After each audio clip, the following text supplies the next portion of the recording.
I believe Trevor did as well. And so we're real familiar with Pearl Street there, which is they've done what we are kind of looking to do. They have shut down a street completely, closed it off to traffic, and just created a pedestrian street. And it's a little bit different than what we want to do because it is fronted on both sides by retail. It's just a great experience.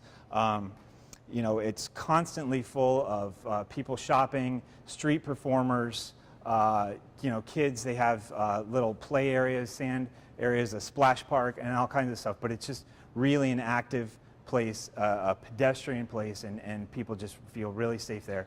And one of the really neat elements that they just introduced, I think probably about 10 years ago, with this giant boulder they cut right in half and placed it right on the axis. I think it's just a huge granite boulder, and that kind of got me thinking about the Rollins Walk of Fame. They have these stone pavers along the walkways out there, and so I kind of linked the two. And over here we're kind of getting into our design, where we've taken what could be, you know, a limestone natural rock native to Florida, cut it in half, and kind of accentuate the interlocking axis moving into from New England into Rollins on interlocking. And then we also have kind of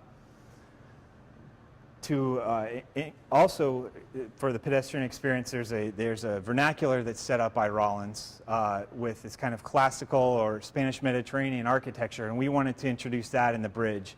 And we've got some images of Central Park in New York with some of the classical bridges that they have, and we kind of want to emulate that. And then the vehicle entrance into Rollins campus with the kind of Spanish Mediterranean arches and the nice vernacular architecture that they have there. And so that's kind of what we're looking to do with this pedestrian underpass bridge, is create that experience as a gateway from Rollins into Winter Park and vice versa.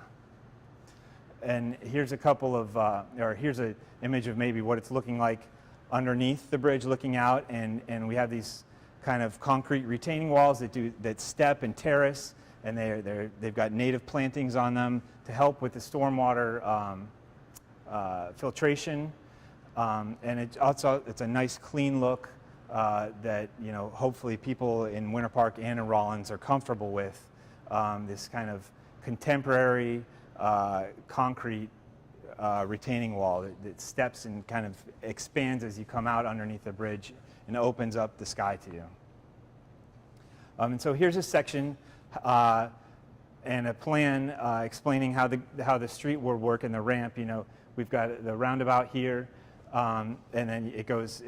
There's a pedestrian walkway for a while, and then it starts to slope down underneath the Fairbanks interchange at interlocking. And what we did with the walls was create this serpentine path, and with the terrace steps, and then we took a bioswale and kind of went along the serpentine walls and continued it out to the street. And so they have these native plantings of sandcord grass and kunti that kind of accentuate this serpentine bioswale moving into the walls and these nice round terraced features. And then here's a little bit of the stormwater management data. The current street as it exists now, fully paved, is about 10,600 square feet of impervious paving, and it contributes 288,000 gallons of runoff per year into the stormwater collection. And just removing that asphalt street and replacing it with brick pavers and bioswales reduces the impervious surface by about 4,200 feet, or about 40%, reducing stormwater runoff by 116,000 gallons.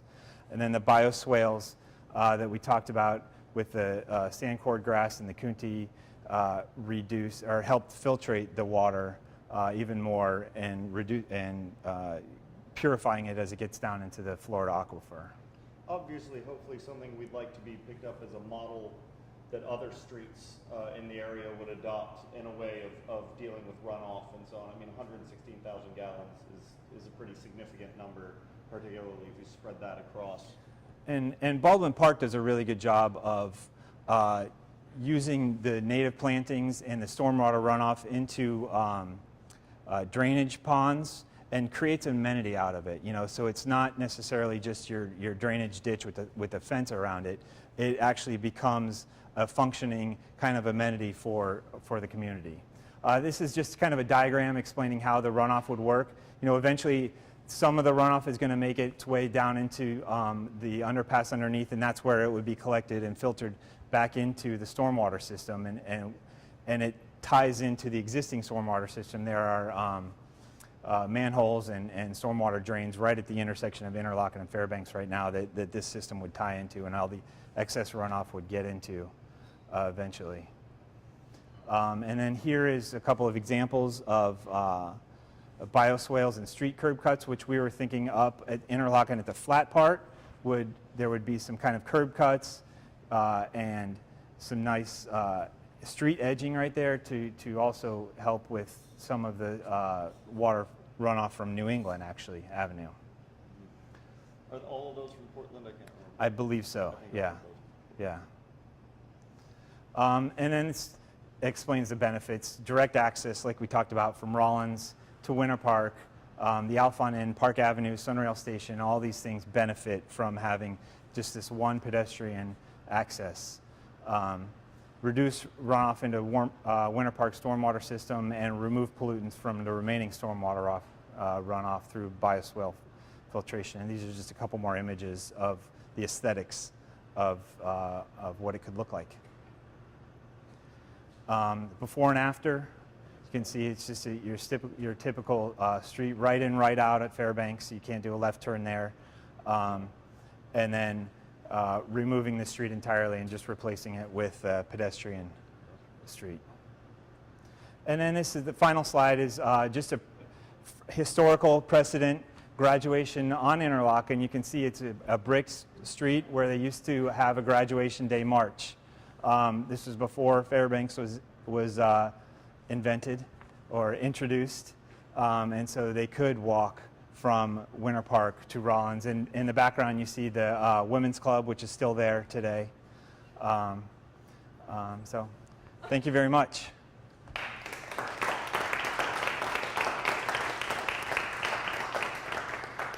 Questions? Yes?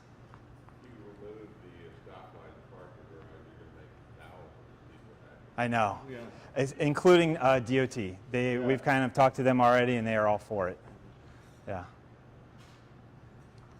Yes. This seems to be something that Rollins may already be clued into, as they definitely are reintegrating the new Bush building, Mhm. the wider walkway, and Right. eliminated the driving path already. So Right. are you, like, in communication with campus and developers? Yes, well, we are through, we're part of the program, the Rollins Master's Program, and so Dr. Stevenson, being part of the staff, has kind of introduced this project to important people. We've had some meetings. We have met with the developer of the inn right there. We met with Vice President of Finances at the college, so they are clued into this and kind of... We're going to be presenting to the commissioners, and then on February 27th, Planning and Zoning will make a presentation. Yes. We'll also be head of the Women's Club. Right. And so, in any case, in Winter Park, you're never going to make everybody happy. But I think there's enough of a groundswell. If you've been on campus and seen the improvements and the opportunity when this new inn comes in, changes are going to happen one way or the other. The light's going to be moved, the street's going to be brick. And so, again, as we mentioned, 10, 20 years from now, we can still move forward. And last thing, the idea for this actually came from the development officer who said, if you put this out, there's enough alumni out there who almost lost their lives. They would give money to see this project go in and make a statement for the college. And this could be this future icon of the college. Yeah. Like any development out there, there's plenty of naming opportunities. Mm-hmm. Yep. That's why we put those big boulders there. You can just sandblast some names of donors right inside there, and everybody can see them as they walk by. Heck, the whole Does this country. cut off access to the women's club?